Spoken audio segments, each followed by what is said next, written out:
Magandang hapon po sa atin lahat.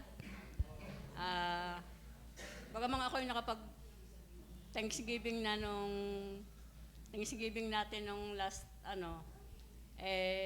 magpapasalamat uli.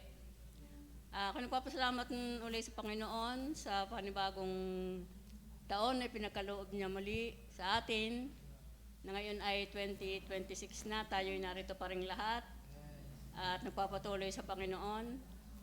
Papasalamat din ako sa Panginoon sa buhay at sa kaligtasan na pinagkaloob niya sa akin na ako ay bagamang nagkasakit ay gumaling din naman sa biyaya niya na hindi naman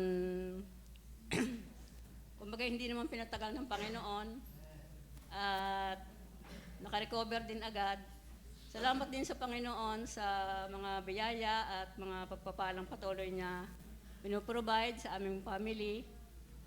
Papasalamat din ako sa pag-iingat niya sa aking mga anak na patuloy na nakakapagtrabaho, na bagamang may mga problema ang mga company ay hindi naman sila naleleo pa.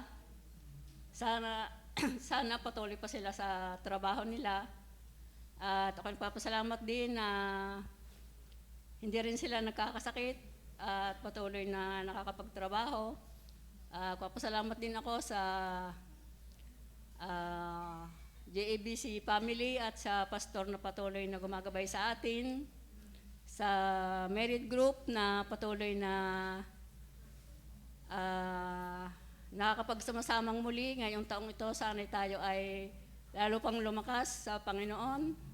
Sana patuloy pa tayong gamitin ng Panginoon. At sana ay ako ay bigyan pa ng Panginoon ng mahabang buhay pa. Salamat po.